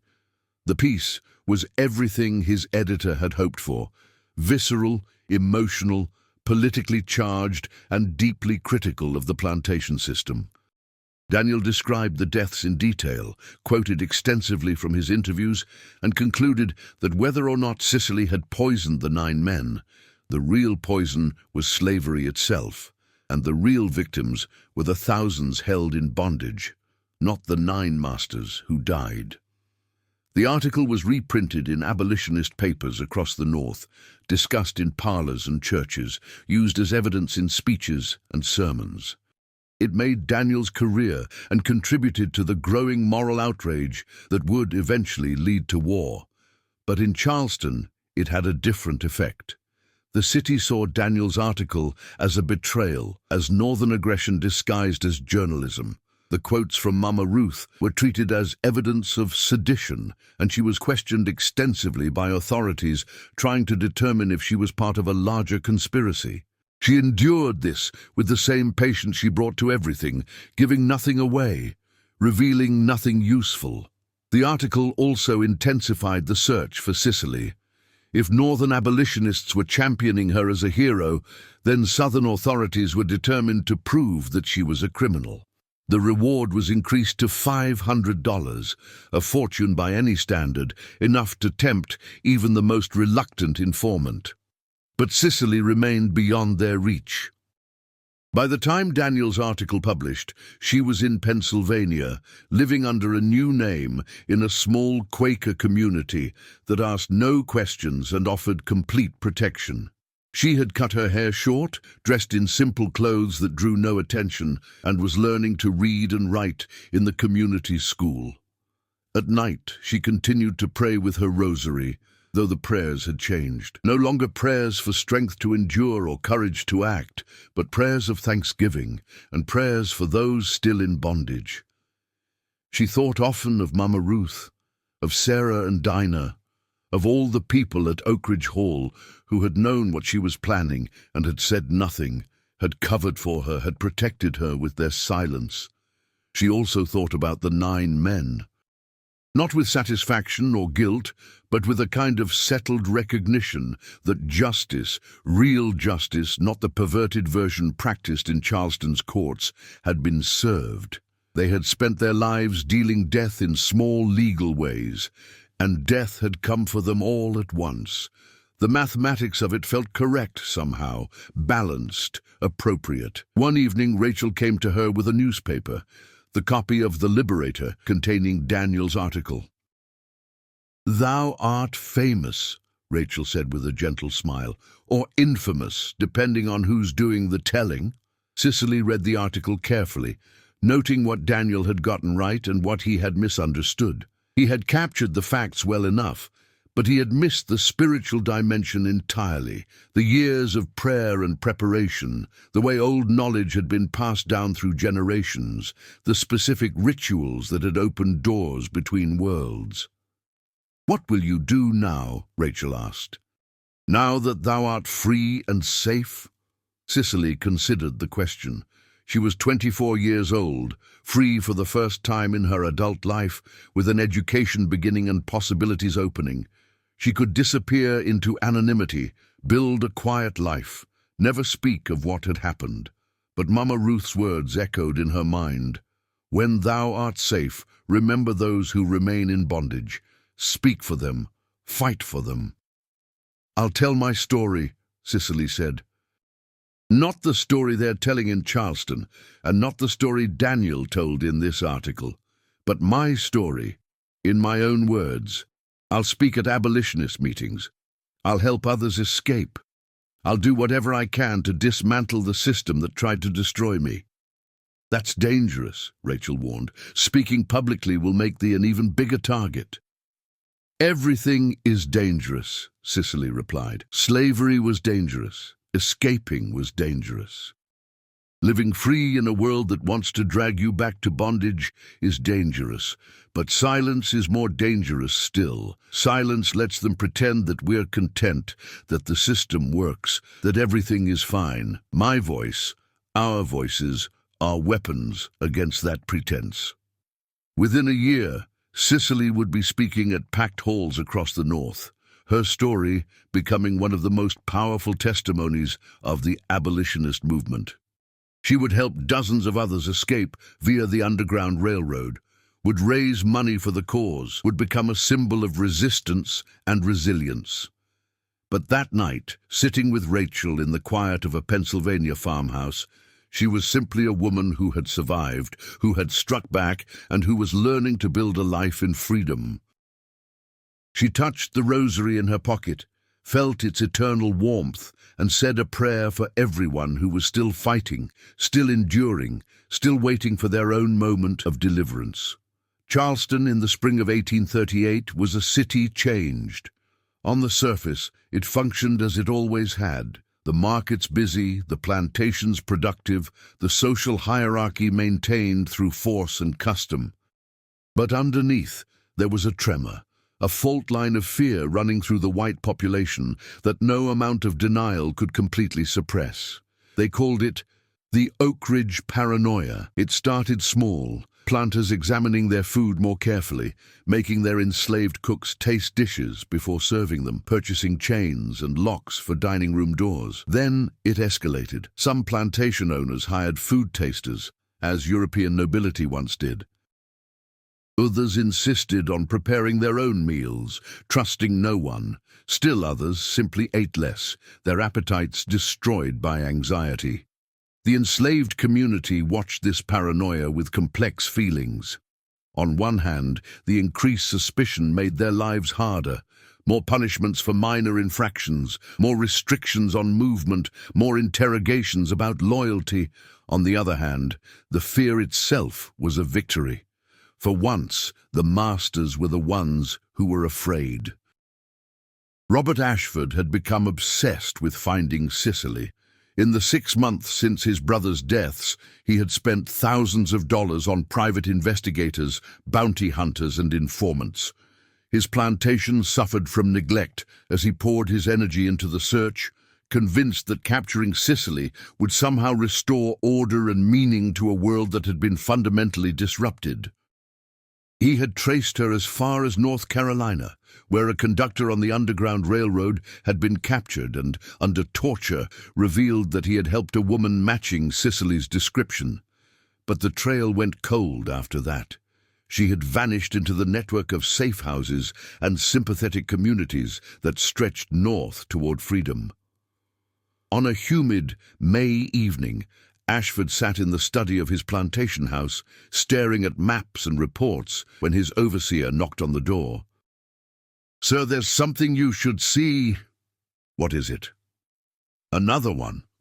Ashford's blood ran cold. "Another what?" "Another carving. Just like Oakridge."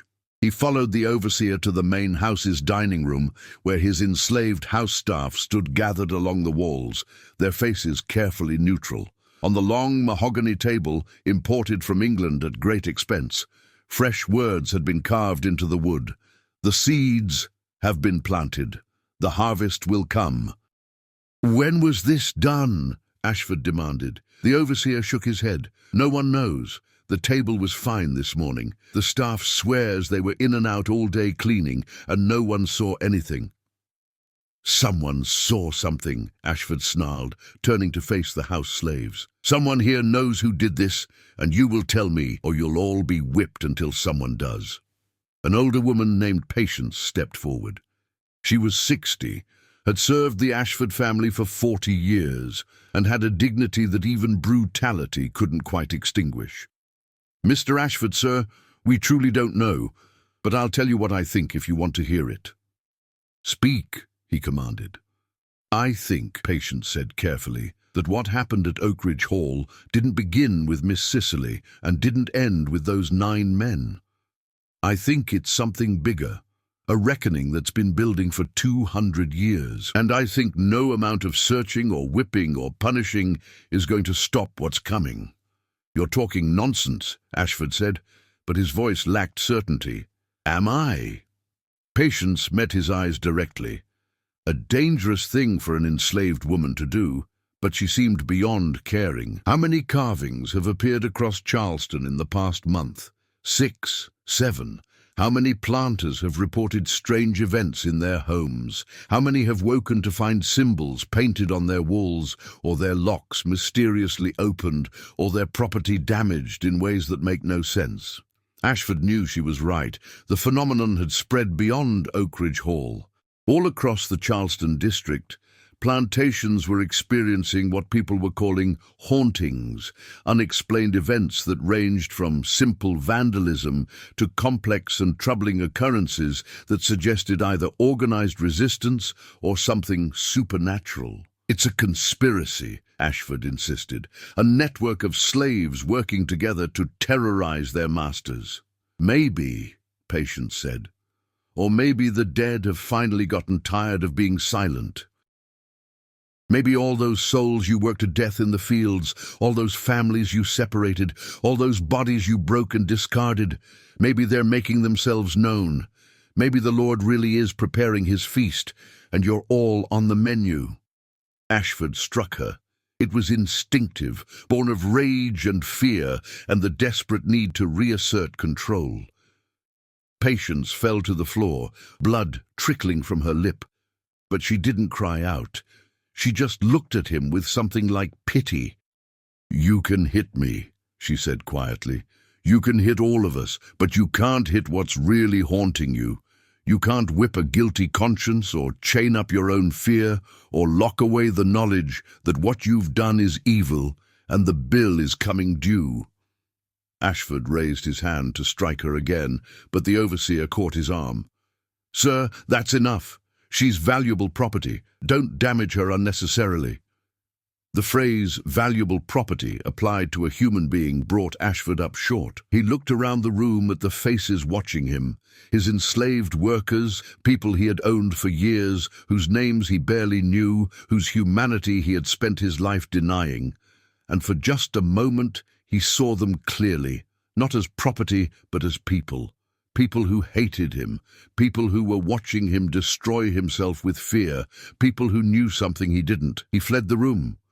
That same evening in Philadelphia, Cicely stood before a packed audience at Mother Bethel African Methodist Episcopal Church. She was one of several speakers at an abolitionist rally, and she had learned over the past months how to use her voice to maximum effect.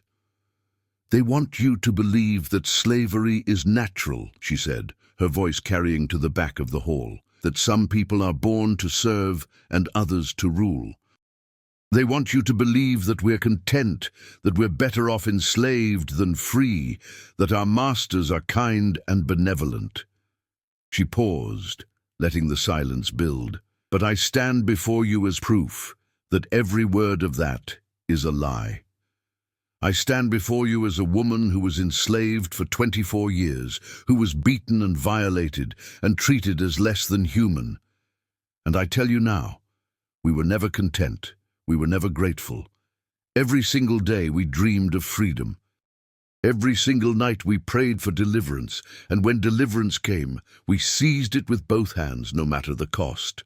The audience leaned forward, hanging on every word. "You've heard the stories about Oakridge Hall," Cicely continued, "about 9 men who died during a supper. The newspapers called it mysterious. They called it unexplainable. They called it witchcraft and conspiracy and divine judgment." She smiled, and there was something fierce in it. "And maybe it was all those things. Or maybe it was simply this: justice arriving late but arriving nonetheless. The enslaved people of Charleston have been crying out for justice for 200 years. We have been praying, pleading, begging God to see our suffering and respond, and that night God answered." The church erupted in applause and amens. "But the story doesn't end with those 9 deaths," Cicely said, her voice cutting through the noise. "It begins there, because what happened at Oakridge Hall sent a message throughout the South, a message that the enslaved are not powerless, that resistance is possible, that justice can come in unexpected ways. That message is spreading like fire through dry grass, and no amount of punishment or intimidation will put it out." After the speech, people crowded around her, former slaves sharing their own stories, abolitionists pledging support, curious citizens asking questions. Among them was a young black man named Frederick who had escaped from Maryland 2 years earlier and was now working as a ship's caulker while speaking at abolitionist meetings. "That was powerful," he said when he finally reached her. "You have a gift." "Not a gift," Cicely replied, "just the truth, spoken plainly." "May I ask you something?" Frederick's voice dropped lower. "Did you really do it? Did you kill those 9 men?" Cicely looked at him carefully. "What do you think?" "I think," he said slowly, "that whether you did or didn't, the story serves a purpose. It gives hope to those still in bondage. It puts fear in the hearts of slaveholders. It demonstrates that the system isn't as unshakable as it pretends to be." "Then does it matter whether I actually did it?" Cicely asked. "Or does it matter more what people believe I did?" Frederick smiled. "You're wise beyond your years." "I'm not wise," Cicely said. "I'm just a survivor who learned that silence is a form of death, and speaking is a form of resistance. They talked late into the night, comparing experiences, sharing strategies, building the kind of solidarity that would eventually become a movement. Frederick would go on to become one of the most famous abolitionists in American history, and years later he would credit Sicily as one of his early inspirations.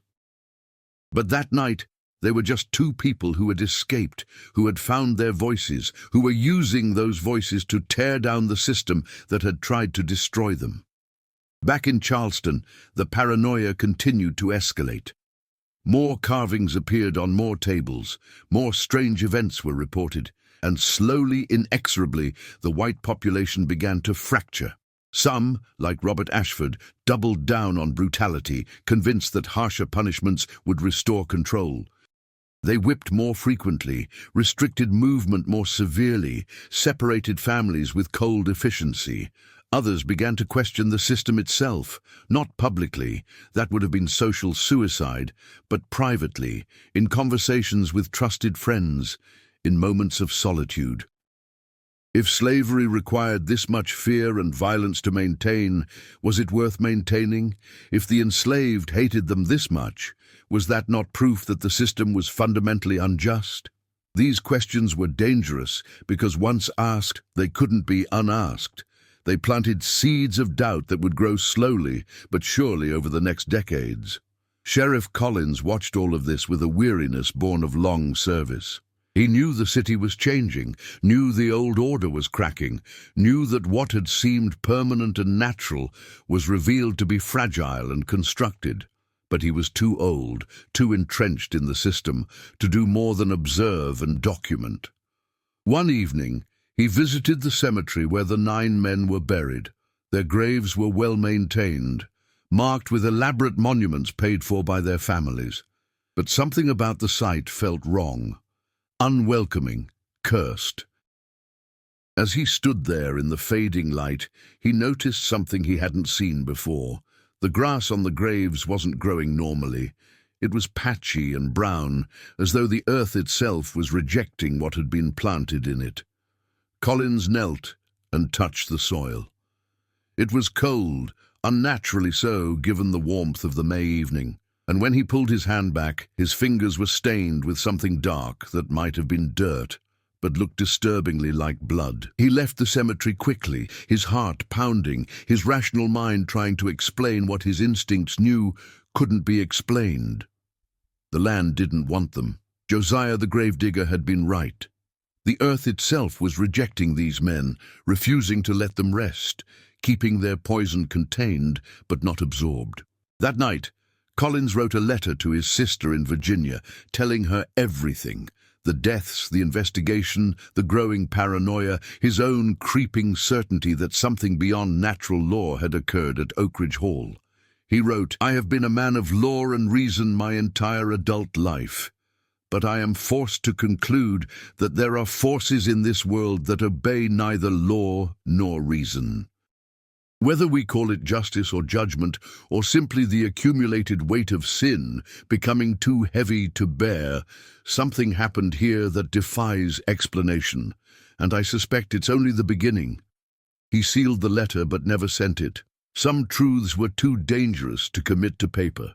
The summer of 1838 brought unusual heat to Charleston, temperatures so extreme that even the most hardened residents sought shade and rest. The air was thick and still, pressing down on the city like a physical weight. In the slave quarters, people whispered that the heat was supernatural, that hell itself was rising to claim what it was owed. In July, a massive fire broke out at the warehouse district near the Cooper River. It started in a building owned by one of Edmund Fairfax's business partners, a man who had continued Fairfax's work of financing slave purchases. The fire spread quickly, consuming 3 blocks of warehouses before it could be contained. When investigators examined the origin point, they found words painted on an interior wall, visible now that the structure had burned away. "What was built on blood will burn in flames. No one was ever charged with arson." How could they be? The enslaved workforce that might have had motive also had alibis. They were too carefully monitored, too restricted in movement to have physically set such a fire without being seen. Unless, of course, they had help. Unless the network of resistance was larger and more organized than anyone had imagined. Or unless, and this was the possibility that haunted Charleston's white population, something beyond human agency was at work. Something that didn't need physical bodies to light fires, carve messages, or deliver justice. Robert Ashford's obsession with finding Cicely had destroyed his health. He had lost weight, stopped sleeping regularly, and developed a persistent cough that his doctor couldn't explain. His plantation was hemorrhaging money, his reputation was suffering, and his surviving family members were begging him to let the search go. But he couldn't. Catching Cicely had become the only thing that gave his life meaning. If he could bring her to justice, if he could prove that she was just a criminal and not some avenging angel, then maybe, the world would make sense again. In August, he finally got a lead. A bounty hunter named Crawford claimed to have spotted a woman matching Cicely's description in Philadelphia. The woman had been speaking at abolitionist meetings, telling a story that sounded very much like what had happened at Oakridge Hall. Ashford immediately hired Crawford and 3 other men to go north and capture her. He gave them authorization to use any means necessary, including violence. He didn't care about the legality. Pennsylvania was a free state, and capturing fugitives there was technically kidnapping. But he was beyond caring about such niceties. "Bring her back alive," he instructed. "I want her to stand trial. I want her to hang in Charleston, in front of everyone, as proof that resistance is futile." Crawford and his men headed north. Cicely had been warned. The Underground Railroad had eyes and ears everywhere, and word of the bounty hunters traveled faster than the hunters themselves. By the time they reached Philadelphia, she was already gone, spirited away to a farm in upstate New York, where she could continue her work in relative safety. But the attempt on her freedom had consequences. The abolitionist community rallied around her, and her story gained even more prominence. Newspapers across the North published accounts of the Charleston Angel, a woman who had struck down her oppressors and then escaped to freedom, who now spoke truth to power at every opportunity. The Southern press responded with fury, calling her a murderer, a terrorist, a tool of Northern aggression. The rhetoric on both sides became increasingly heated, and the divide between North and South widened with each passing month. Cicely watched all of this with mixed feelings. She was glad her story was being heard, glad it was contributing to the cause. But she also knew that she had become more symbol than person, that people on both sides were using her for their own purposes without really knowing or caring who she actually was. Late one night, unable to sleep, she sat by a window looking out at stars scattered across a sky unpolluted by city lights.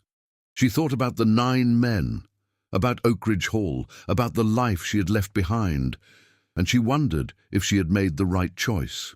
Not about leaving, that was never in question. Freedom was worth any price, but about the violence, about using methods that straddled the line between natural and supernatural, about taking justice into her own hands instead of trusting it to God and time. The rosary in her hand grew warm, as it always did when her thoughts turned troubled. She prayed quietly, not asking for forgiveness. She still believed she had nothing to be forgiven for, but asking for clarity, for peace, for the strength to continue the fight without being consumed by bitterness. And as she prayed, she heard something. Not a voice exactly, but a presence. The same presence that had filled the dining room at Oakridge Hall, that had witnessed the deaths and the justice and the reckoning. It spoke to her in ways beyond words, but if translated to language, it would have said something like, "You were my instrument. You answered prayers that had been prayed for 200 years. What you did was hard and terrible, but it was also necessary and just. Do not doubt. Do not falter. The work is not finished. Cicely opened her eyes, and the stars seemed brighter somehow, as though offering confirmation from the heavens themselves. The work was not finished. It would not be finished in her lifetime, but she would continue it faithfully, using her voice instead of poison, her testimony instead of ritual, her freedom as a living proof that resistance was possible. In Charleston, autumn brought no relief from the summer's heat. The paranoia that had gripped the city for months had settled into a new normal, a permanent state of suspicion and fear that colored every interaction between enslaved and enslaver. But the resistance continued, small acts and large ones, coordinated and individual, natural and supernatural. A planter woke to find all his horses released from their stables. Another discovered his account books had been destroyed. Years of records turned to ash, though no fire had been lit. A third found himself unable to enter his own dining room. Something invisible but tangible blocked the doorway, and he eventually had the entire room walled off rather than face whatever dwelt within it. The most dramatic event occurred in October, on the anniversary of the deaths at Oakridge Hall. Someone, no one ever determined who, organized a mass prayer meeting in the slave quarters across Charleston. At precisely midnight, hundreds of voices rose in spiritual songs, the sound carrying across the city like a wave. They sang "Go Down Moses" and "Wade in the Water," and all the coded songs of resistance and hope. They sang loud enough to wake every white household in Charleston, sang defiantly despite the inevitable punishments that would follow. And as they sang, strange things happened. Lights appeared in windows of houses known to be empty. Shadows moved through streets where no one walked. The smell of magnolia blossoms, impossibly in October, filled the air. And at Oakridge Hall, which had been abandoned since that terrible November night, every window suddenly blazed with candlelight, though no candles had been lit, though no one living occupied its rooms. Sheriff Collins stood in the street, watching Oakridge glow like a beacon in the darkness, and felt his carefully constructed worldview crumble completely.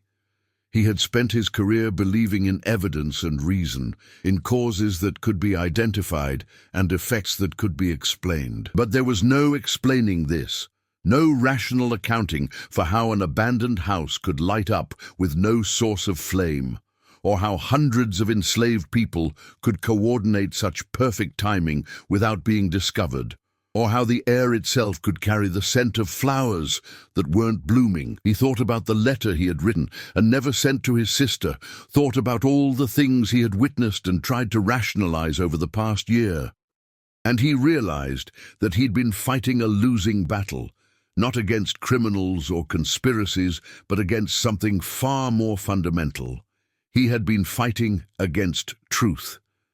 The truth that slavery was an abomination. The truth that it could not stand indefinitely. The truth that justice, though it might be delayed, would eventually arrive with interest compounded. Collins went home that night and wrote a new letter, this one to the governor. In it, he outlined everything he had witnessed, everything he had learned, and everything he had come to believe. He concluded with a recommendation that would end his career but save his soul. The institution of slavery has become untenable, not because of northern interference or abolitionist agitation, but because it is fundamentally evil, and evil eventually destroys itself. What we witnessed at Oakridge Hall was not an isolated incident, but a preview of what will come if we do not change course. I urge you, Governor, to consider emancipation before judgment arrives for all of us. He sent the letter knowing it would be ignored, knowing he would be dismissed as having lost his mind, knowing his pension and reputation would be forfeit. But he sent it anyway, because some truths were more important than comfort or security. Cicely continued her work in the North, speaking at churches and meeting halls, helping others escape, contributing to the cause. Years passed, 5, then 10, then 15.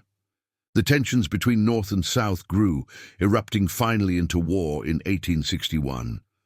When news reached her that shots had been fired at Fort Sumter, she wept, Not tears of joy, but tears of grief for all the suffering that would come, all the deaths that would be required before the system finally fell. During the war, she worked with the United States colored troops, helping to recruit and support black soldiers fighting for their freedom.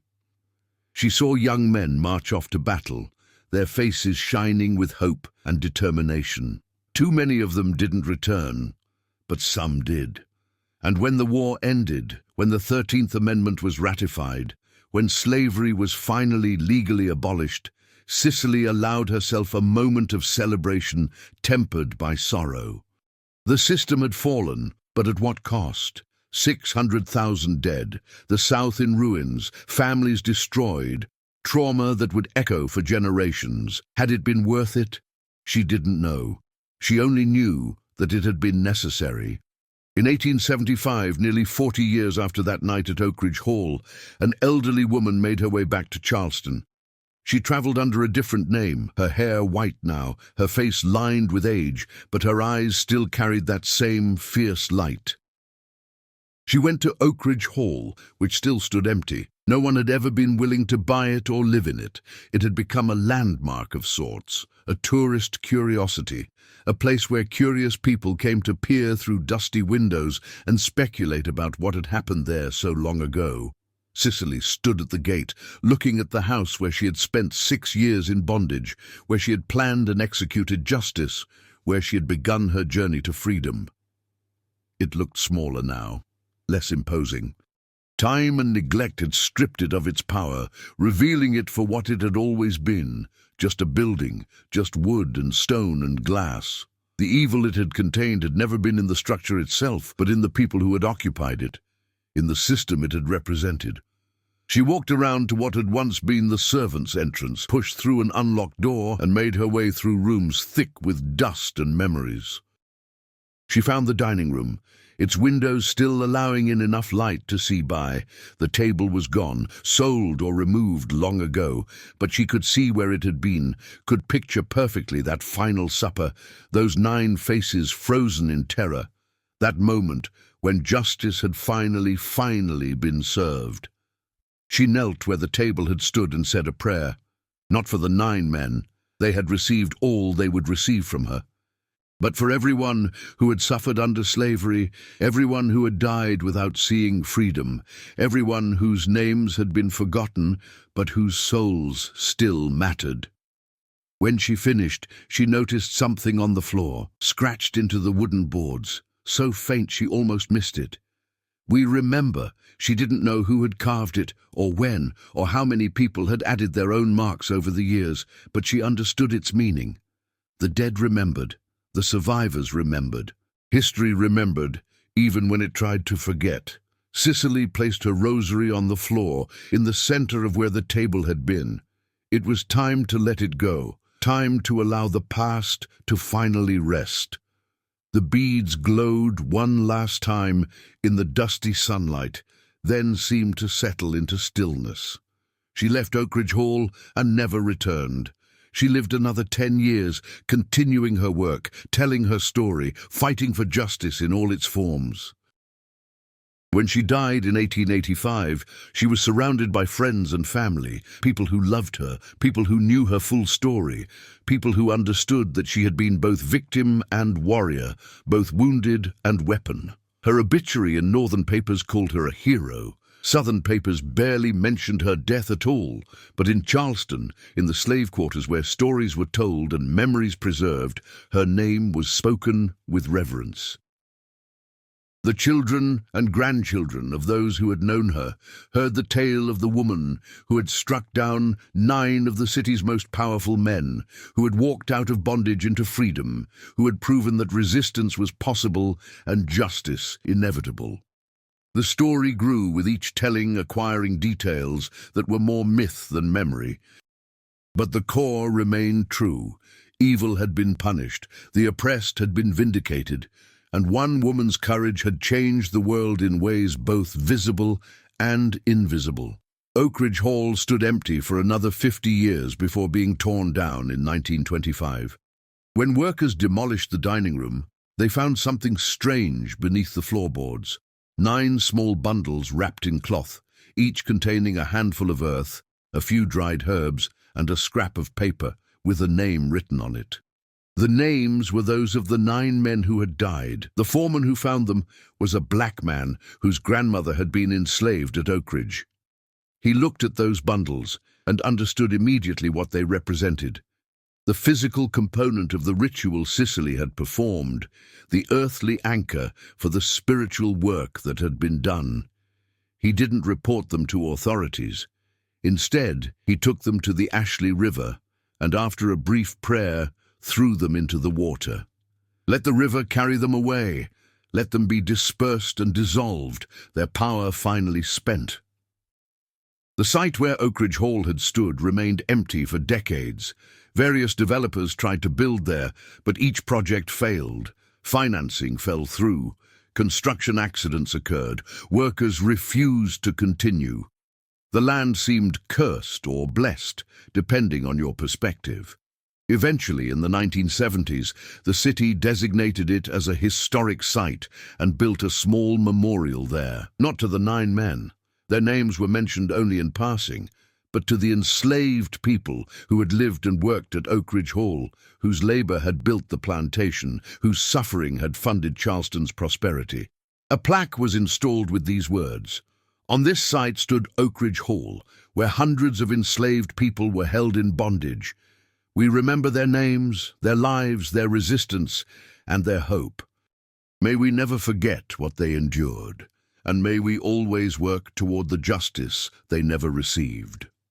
Below those words, someone had scratched an addition, not officially sanctioned, but allowed to remain: "The Lord prepares his own feast of justice." Tourists who visit the site sometimes report strange experiences: the smell of magnolia blossoms when none are blooming, the sound of distant singing, the sensation of being watched by benevolent presences. Historians dismiss these as imagination or suggestion, but those who know the full story understand differently. Oakridge Hall is gone, the 9 men are long dead, Sicily has passed into history. But what happened there? The reckoning, the resistance, the justice delivered through means both natural and supernatural that remains. It remains in the stories told by descendants of the enslaved. It remains in the broader movement toward justice that continues still, unfinished but persistent. It remains in the understanding that systems of oppression, no matter how powerful they seem, contain the seeds of their own destruction. And it remains in the simple, terrible truth that every wrong eventually finds its reckoning, every debt eventually comes due, and every soul that cries out for justice is eventually heard. The supper at Oakridge Hall lasted 1 night, but its consequences echo still, through generations and across centuries, a reminder that the most macabre feast in history was not the meal itself, but the system that made it necessary. 9 planters eliminated, no survivors, but countless descendants liberated by the courage of one woman who decided that enough was enough, who chose justice over submission, who proved that even the most powerful could be held accountable. Charleston tried to forget, but the land remembers. The water remembers. The descendants remember, and on certain nights, when the magnolia blossoms bloom and the wind carries songs from distant shores, those who listen carefully can still hear the echo of that final supper, the clink of glasses, the whisper of prayers, and the sound of justice arriving at last.